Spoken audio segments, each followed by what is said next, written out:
Hello guys, good afternoon. My name is Varsha Verma and today we're gonna talk about something which is a very interesting topic when it comes to designing. If you're an artist, it will help you.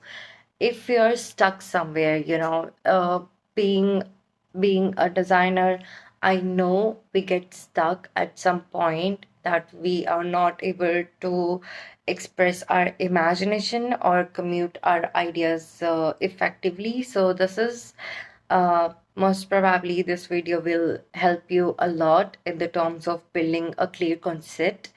So first, let's see, let's understand why it's very important to, you know, have a very clear concept before we dive into the creative process.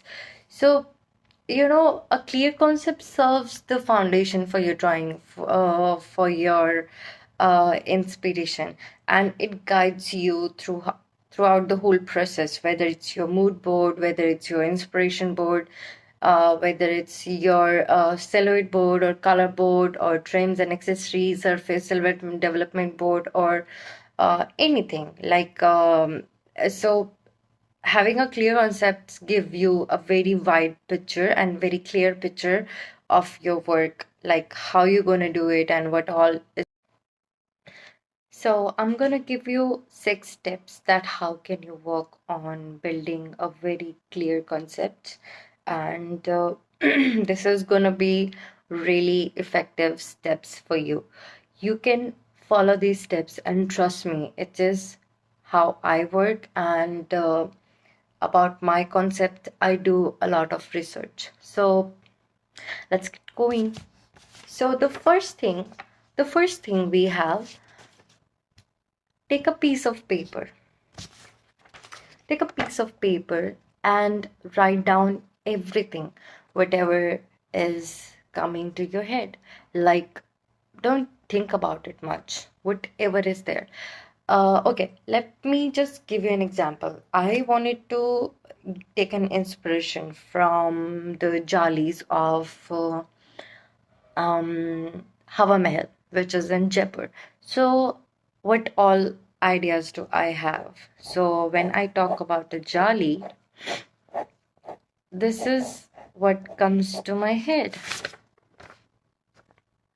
a pattern, a repetitive pattern. What else I can do here? So, this is how you brainstorm ideas, that whatever comes to your mind, you just write it down. Maybe it's a picture, maybe it's some. So, you brainstorm your ideas, you write down everything. So, when I talk about Hawa Mahal and the Jali inspiration, the words come to my head, which gives me a very strong emotion, is heritage, culture, Mughal Empire, like because it comes from Mughal. So, how do I know this? Okay, because you do this is the second point. You do your research. Research is second very important part of your building your this very strong concept around your ideas.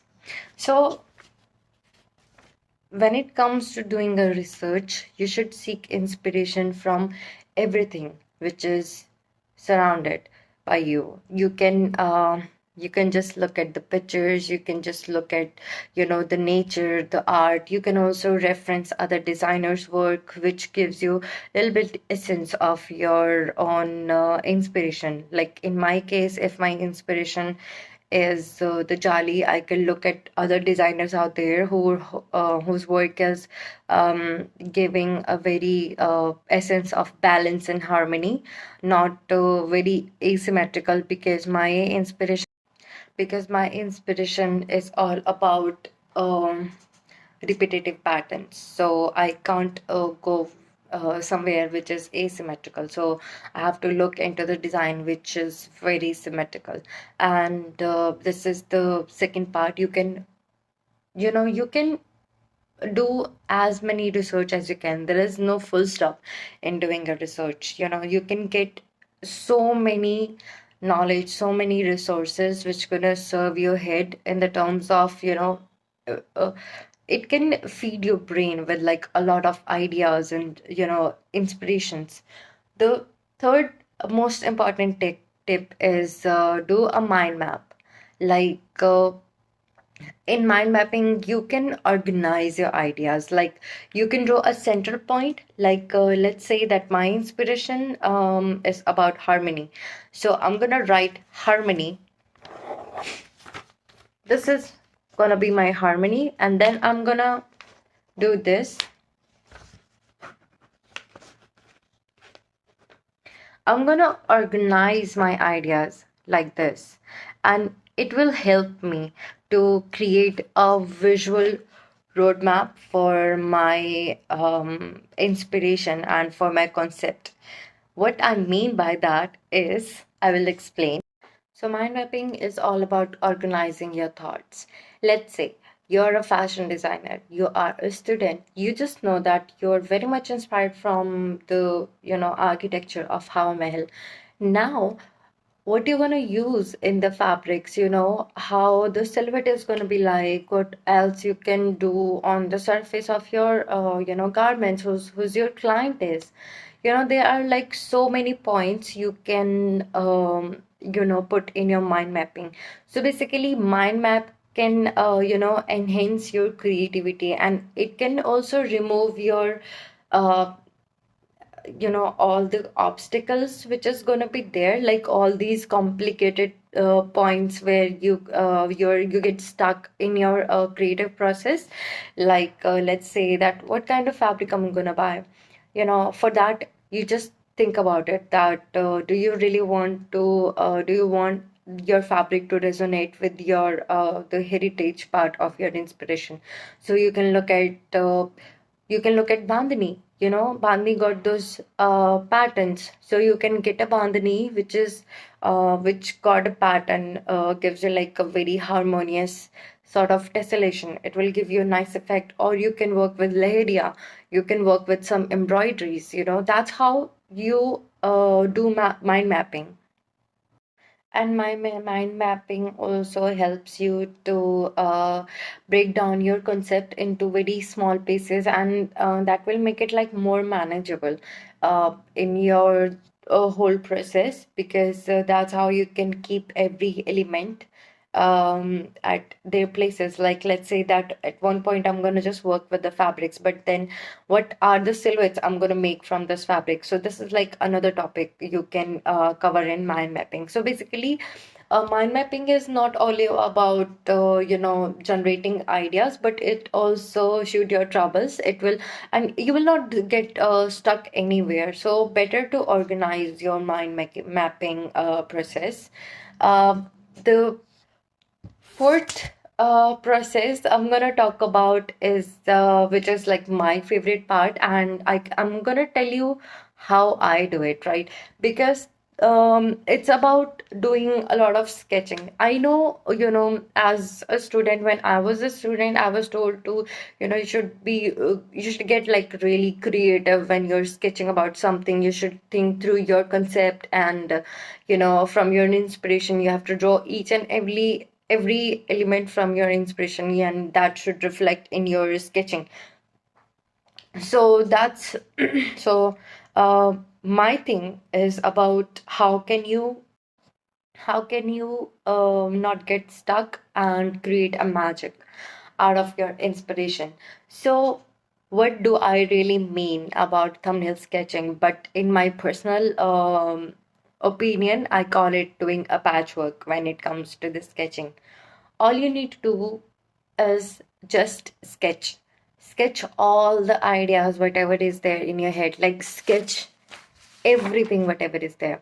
So I will teach you my process, that how I do it, but I will not recommend you as you are a student, because then it's going to be a very um it's going to be like a cheating, that you will not understand it. Because first thing first, if you are a fashion design student and if you want to study fashion design, you should really know that how to draw a croquis and how to drape a fabric on the croquis. For me, it's been like really long, and I know how to draw a croquis. I am very good at it. So, you should learn that first. But still, I'm gonna tell you. So this is what I do. I get printout of the croquis. You can get a printout like as much as you want, like as many croquis as you want, if you trying to save money, because of course, come on guys, I understand. So yes, you can pick your own croquis, right? And you can Photoshop it. You can make a layout of your croquis and then get a printout. I keep it because it's very hard for me sometimes to just draw a croquis whenever idea pops up in my head. So I keep a lot of printouts with me, and I try to do my best in the terms of sketching and exploring the ideas. So if I'll tell you, like, let's just say that I did this very quick sketching, uh, getting inspired from the Hawa Mahal. So can you see this? This part is like inspired from the facade, and this is like the Jali wala part. So yeah. So this is you can do with thumbnail sketching, and it's this is not it. Like, this is not my final garment. This is about I pick elements from my mind mapping, and from all the visuals I have there in my brainstorming ideas, and I try to draw those elements in my garments. And then in the end, here comes the fun part, and I think you will love it. And the fun part is that when you have a lot of sketches of yours like this, these are like your miniature, your thumbnail sketching, and then you can keep all the sketches in front of you. And for the final collection, let's say that I've asked to create a collection of like 5 garments. So what I'm going to do about it, like, I already have all of my content in front of me, the visuals that I made, all the elements and all the sketches. Then I can patchwork every element, whatever is gonna align with my research and my inspiration, and according to my ideas, I can just patchwork these elements. Let's say that I want to make a top which is full of bandhani, right? And then I want like really plain pants. But then again, how you're going to do it? You can just draw it like by yourself, how you really like it. But this is what I like. I like to patchwork all the elements. When I'm saying patchwork, it's like you pick element from this, and let's say that I am gonna just pick this round part, and then I'm gonna make this round part in the pockets of pants.